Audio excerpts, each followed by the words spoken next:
Welcome back to Denver and the StarCityGames.com Standard Open. I'm here at the sideboard with Timothy Bagen. Tim, thanks for joining us. Tim, as you saw on camera, advanced to 4-0 with Anew. What are you at now? 5-0. 5-0. Undefeated with Anew. Hasn't lost a game. Well, we're definitely going to take a look at this deck list. It has a lot of the elements that are kind of from the blue-white mid-range deck and the Delver decks, but you've obviously added in a few different cards. Oh, no, yeah, obviously. The first one being, obviously, Anew itself, which, in case our viewers aren't aware, he has no other artifacts in the deck except for one Blightsteel Colossus. So a Master's Call, Blade Splicer token, or Inkmoth Nexus will always turn into an 11/11 Infect Trampling indestructible creature. Yeah. That also happens to be a golem. Yeah, that's... Yeah, it could matter. It first strike. You get first strike. So, you've won, I assume, almost every game with the Blightsteel Colossus. Have you had the plan B? No, I have not had the plan B this deck yet. So 10 games with Blightsteel Colossus so far. I guess just walk us through like the design of the deck from your standpoint. Okay, so I went with the traditional blue-white mid-range because Blade Splicer and Restoration Angel has a lot of interactions. So like that kind of stuff can go manual speed if you can't get the Blightsteel out, or if you end up holding it. But between Blade Splicer, Snap, and Angel, like a lot of people just assume you're on Delver or some sort of blue-white mid-range. Sure. Because turn one always ends up as Ponder or something of that sort. You know what I mean? It's not that it has a weak point, but like Delver is a tough matchup for this deck. Sure. Easily. Because Snapcaster Vapor Snag can really bring the pain with this guy. Okay. So, but that's why I opted for 2 Mental Missteps in the top, and then 3 Apostle Blessings. Just if you can't play Blightsteel on 4, sometimes you want to play him on 5, just to give him that back between these two. So that can change the game. The Taxing Probe, always spying the hand to see what they could be playing can mean the difference between when you want to play it or not. Sure. And then I went with 1 Twisted Image because I was having a lot of problems with Blood Artist. So Blood Artist and Birds really, like, you make them pay for playing their early game. Yeah. Well, I like all of that. The Apostle's Blessings were the cards that really stood out to me in the deck list I was looking at, because you basically have combined like a lot of the elements that the mono green Infect player has, is like just trying to make the game all about one turn while protecting it, with all of the good stuff Delver does, which we're all pretty familiar with the good stuff that Delver does. Yeah. And I definitely went with the 2 Day of Judgments in the main, because with Blightsteel out, it's not affecting him, obviously. Sure. And then pod decks will like to flood the board. If they don't try to Zealous Conscripts, they'll try to flood the board, and Day of Judgments will take care of that nice and easy. You know what I mean? We saw on camera that's exactly how that game ended, right? It was just Plague Win. Yeah, Plague Win them, and I'm just going to get you. I assume Blessing is a reasonable defense against the Zealous Conscripts. Yeah, that is my only defense against the Conscript.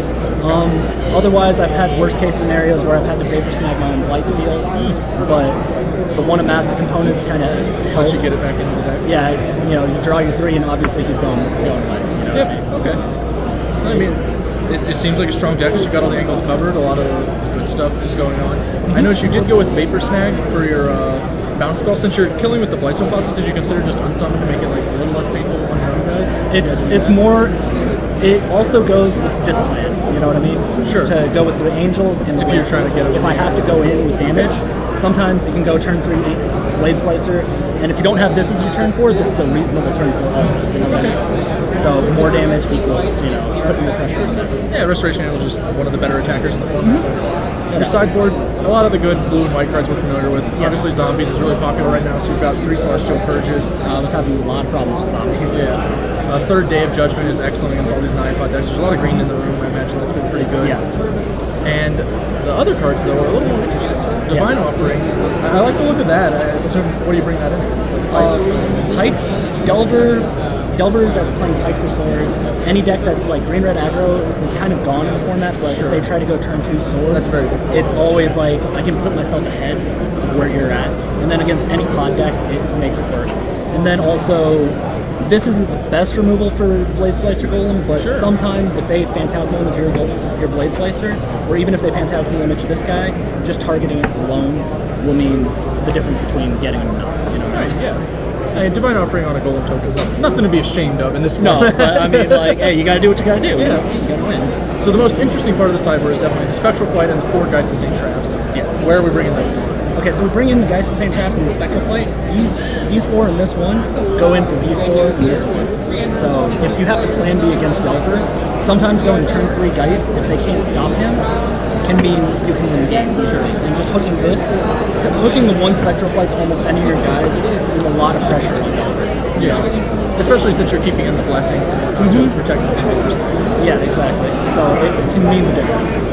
I really like the Geist plan. It seems excellent because they're obviously in their sideboarding and in the way they play games 2 and 3s are going to be assuming you're going for something turn 4, turn 5, and when you just take advantage of them tapping out to land the Geist Essential.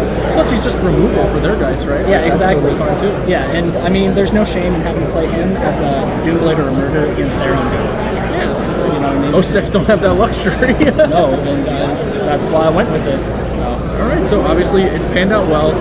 You've mentioned that Zombies has been a tough matchup.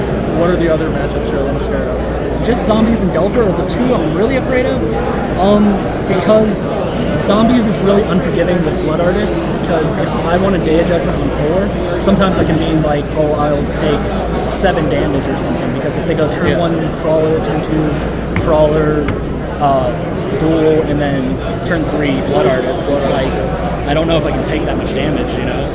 And Messenger's obviously really resilient to that card too. So. Exactly. Messenger's really resilient to Day of Judgment. Zombies is a tough one, but I mean, Zombies has a hard time playing around First Strike.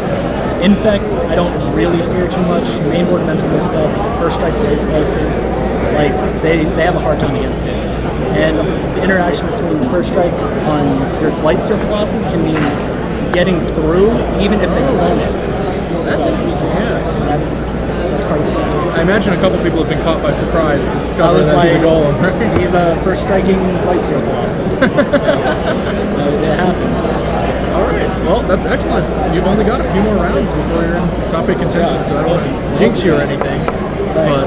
But hopefully we see you again. All right. Thank you. Thanks for class, Tim.